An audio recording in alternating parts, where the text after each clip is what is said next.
सर्प को भी नहीं मारा बगैर नोना दिखा तुझे हानि पहुंचाएगा, इतने जाने दे उसको। आपको हानि पहुंचाने की स्थिति में आ गया, आपके घर में बढ़ गया, आपके कपड़े में बढ़ गया, तो कोशिश करे निकल जा, नहीं निकला तो बेशक मुंडी छेद दे, कोई दिक्कत नहीं, क्योंकि आपका उद्देश्य उसको मारना नहीं था, अपना बचाव करना भी आवश्यक है। अपने बचाव के लिए हम टेबलेट खाते हैं, उनसे भी अंदर जीवाणु मरते हैं, मरो, वो हमने मारना आए थे, मर जाओ।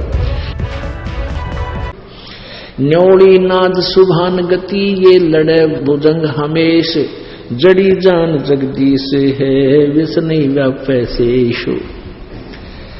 अभी आपको बता रहे थे कि जो सत मंत्र जिसके पास है उसके ऊपर ऐसे कर्मों का प्रभाव नहीं बनता। जैसे एक नेवला होता है, नेवला वो सारा ही 9 इंच का होता है, ज्यादा से ज्यादा 8-9 इंच का, और एक सर्प होता है लगभग 10 फुट लंबा, 12 फुट लंबा, 8-8 फुट लंबा, इतना मोटा तगड़ा।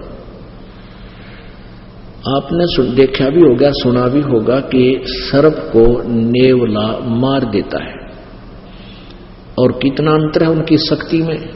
तो नेवला कैसे उस सर्प को मारता है, कैसे सर्प को काबू करता है। अब नेवला सर्प को उस समय छेड़ता है, आसपास किसी झाड़ी में एक ऐसी जड़ी होती है, अगर सर्प उसको सूंघ ले बेहोश हो जाता है।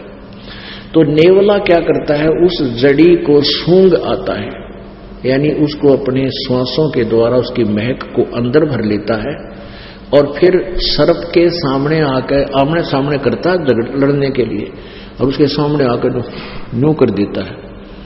अब वह श्वास के द्वारा छोड़ी हुई गंध, वह महक जड़ी की सर्प को ऐसे चक्कराने लग जाती है। फिर वो फिर दौड़ के जाता है और फिर सूंघ आता है, फिर आकर उसके न्यू करता करता उसके ऊपर बैठ जाता है, उसकी मुंडी पकड़ लेता है सर्प की, और सर्प बेकाबू हो जाता है, क्योंकि जड़ी की महक के कारण वो विवश हो जाता है, वो कोई भी क्रिया नहीं कर पाता। तो परमात्मा कहते हैं आपको इस सतनाम रूपी मंत्र के द्वारा इस काल रूपी अजगर के साथ लड़ाया जा रहा है, और ये श्वास के द्वारा या जड़ी छोड़ते रहना, ये काल यानी कोई भी कर्म, ये कर्म काल के द्वारा लगाए गए हैं, ये कर्म आपको हानि नहीं करेंगे। वो काल सीधा नहीं आपको आके मारता, उसने ऐसे कर्म बना रखे हैं जिनसे आप पर मर जाते हो, अपने कर्म में फंस जाते हो। तो इस मंत्र के श्वास के द्वारा जो छोड़ी जाती है गंध, फिर यह आप पर असर नहीं करती, इन कर्मों को, पाप कर्मों का नाश करती है। इच्छा कर मारे नहीं, बिन इच्छा मर जा। ये ना सोचियो कि तुम भी बकरे काटने लग जाओ, तुम्हारा तो असर को नहीं हो, नहीं, ऐसे नहीं होगा। इच्छा कर मारे नहीं, बिन इच्छा मर जा, कह कबीर दास का पाप नहीं लगा। आप पैदल जा रहे हो अपने घर को, खेत को, कार्य में, मजदूरी पर, दुकान पर, नौकरी पर, कार के माध्यम से पैदल जा रहे हो या किसी भी व्हीकल से, तो आपके द्वारा उस सफर में जितने भी जीव मरे, आपका उद्देश्य मारना नहीं था, आप अपने कर्तव्य कर्म के लिए जा रहे थे। तो जैसे आड़ी हल जोतता है, एक हलाई आपको बताई 200 फुट लंबी, 20 फुट चौड़ा क्षेत्र, उसको बांधने में, संवारने में इतना पाप होता है, 1000 कसाईयों को लगता है। लेकिन उसके पास ये मंत्र है, उसका उद्देश्य वहां मारना नहीं है, लेकिन उसका क्षेत्र है, उस क्षेत्र में कोई आता है, मरता है, तो वो उसका मारना उद्देश्य नहीं है। ऐसे वो पाप अगर नाम नहीं ले रखा तो वो सब पर पाप लगेगा। इसीलिए जैसे जब तक सत भक्ति नहीं आपके पास, सतनाम की भक्ति नहीं है, तो आप पर पुण्य भी और पाप के दोनों अकाउंट खुले हैं। बैड अकाउंट में पाप लिखे जाएंगे, गुड अकाउंट में पुण्य, आपको दोनों भोगने पड़ते हैं। आप जी को कई बार दिखाया है महावीर जैन जी का इतिहास, उसकी जीवनी। वो 30 करोड़ बार गद्दा बना, 60 करोड़ बार गद्दा, 30 करोड़ बार कुत्ता, 20 करोड़ बार बिल्ली, बिरण, कितने लाख बार हाथी और शिकारी। अब 80 लाख बार केवल देवता बना।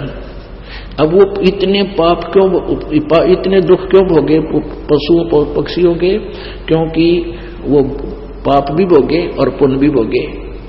पुण्यों से देवता बन गया, पाप से गधा कुत्ता सुअर, पता नहीं कितने दुख पाया। और परमात्मा कबीर जी की भक्ति से, इस सतनाम की भक्ति से, पूर्ण संत से लेकर, वैसे नहीं किसी नकली संत से लेकर कोई असर नहीं करेगी। साधना करने से फिर ये पाप नाश हो जाते हैं, नष्ट हो जाते हैं। प्रतिदिन आप अपने कर्म करते हो, प्राणी मरते हैं, जानकर नहीं मारे जाते, मारना नहीं चाहिए। सर्प को भी नहीं मारा बगैर नूना दिखे तुझे हानि पहुंचाएगा, इतने जाने दे उसको। आपको हानि पहुंचाने की स्थिति में आ गया, आपके घर में बढ़ गया, आपके कपड़े में बढ़ गया, तो कोशिश करे निकल जा, नहीं निकला तो बेसिक मुंडी छेड़ दे, कोई दिक्कत को नहीं। क्योंकि आपका उद्देश्य उसको मारना नहीं था, अपना बचाव करना भी आवश्यक है। अपने बचाव के लिए हम टेबलेट खाते हैं, उनसे भी अंदर जीवाणु मरते हैं। मरो, वो हमने मारना आए थे, मर जाओ, हम अपनी टेबलेट ऐसे ले रहे हैं। तो इस प्रकार कोई पाप नहीं लगता। और फिर हमारे पास इच्छा कर मारे नहीं, बिन इच्छा मर जाए, फिर मंत्र भी है। जो नाम नहीं ले रहे उनके दोनों असर करेंगे, उनको तो असर करेंगे ही करेंगे वो। तो इस प्रकार आपको बहुत बाईपास निकाला जा रहा है। न्योड़ी नाद सुभान गति, ये लड़े भुजंग हमेशा भुवंग। सांप के साथ कहते नेवला लड़ता छोटा सा, और जड़ी जान जगदीश है, विष नहीं व्यापे शेषो। कितने उदाहरण क्या देना चाहा परमात्मा ने, समझा का रहे हैं कि ये सतनाम की परमेश्वर की जो जड़ी है, यो नाम उसकी जड़ी है, वह जिससे यो पाप नाश हो जाते हैं, कर्म नाश हो जाते हैं, आपको हानि नहीं करते। अंश गवन करते नहीं, मान सरोवर छाड़े, और कौवे उड़ उड़ जाते हैं, ये खाते मांसाहारे। पुण्यात्माओं, परमात्मा की एक सेंटेंस को, एक पवित्र वाणी की एक कड़ी को समझाने में कितना गहरा ज्ञान भरा है। हंस गवन करते नहीं, मान सरोवर छाड़े, और कौवे उड़ उड़ जाते हैं, वो खाते मांसाहारे। हंस किसे कहते हैं और कौवा किसे कहते हैं? कौवा तो वो प्राणी है जो जैसे गधे के या किसी भी पशु के कमर पर या कहीं भी जख्म है, कौवा उस जख्म में दूना जख्म पैदा करता है, अपने स्वार्थ लिए उसमें चोंच मारते हैं और मांस काट के खाते हैं उसका। वो तो है दुष्ट आत्मा।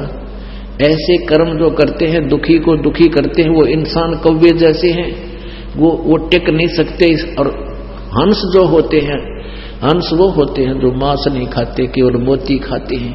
मानसरोवर के यानी बहुत अच्छे तालाब झील के ऊपर रहते हैं, वहां से मोती खाते हैं, मच्छी नहीं खाते, घोगे नहीं खाते, किसी प्रकार के और जीव हिंसा नहीं करते। तो कहते हैं हंस गवन करते नहीं, मानसरोवर छाड़े। मानसरोवर को छोड़कर यानी उस तालाब को छोड़कर जहां मोतियां मिलती है, हंस नहीं जा सकते, वो तो कौवे जाते हैं, वहां से वो टिक नहीं सकते। कैसे? हंस दशा सो साधे है, सरोवर है सत्संग, और मुक्ता हलबाणी चोगे, ये चढ़त नवेला रंग।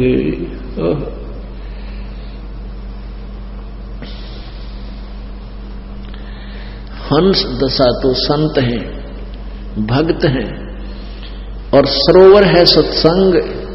ये सत्संग रूपी ये वो झील है, ये सतलोक आश्रम बरवाड़ा, ये वो सरोवर है जहां पर मोक्ष रूपी मोती यहां पर मिलते हैं। तो यहां वो हंस नहीं जा सकते इस स्थान को छोड़ के, हंस नहीं जा सकते सतलोक आश्रम बरवाड़ा को छोड़कर, इस संत की किसे दूर नहीं हो सकते दास से, क्योंकि उनका आहार मोती है। अंश गवन करते नहीं, मान सरोवर छाड़े, और कौवे उड़ उड़ जाते हैं, वो खाते मांसाहार। जो कौवे रूपी जीव हैं वो यहां टिक नहीं सकते। वो कुछ दिन तक बुगले भगत की तरह भगत दिखेंगे, फिर थोड़े ही दिन में और आप चल जाएंगे कि छोड़ जाएंगे या रुक नहीं सकते, क्योंकि उनका उद्देश्य कुछ और है। माया के पुजारी हैं और बकवादा नहीं छूटती, किसी पर बीड़ी नहीं छूटती, किसी पर शराब नहीं छूटती, किसी पर लोभ मोह नहीं छूट रहा है, तो वो कव्य रूपी प्राणी हैं, वो नहीं टिक सकते, वो निकल जाते, वो छोड़ जाते हैं। लेकिन जो पुण्यात्मा है, हंस हैं, जिन्होंने दूध पानी छान लिया है, सत्य मार्ग को समझ लिया है, उनकी दशा फिर ऐसी हो जाती है, बंदी छोड़ दयाल जी तुम तक हमारी दौड़े, जैसे काग जहाजे का अब सूझे और न ठोड़।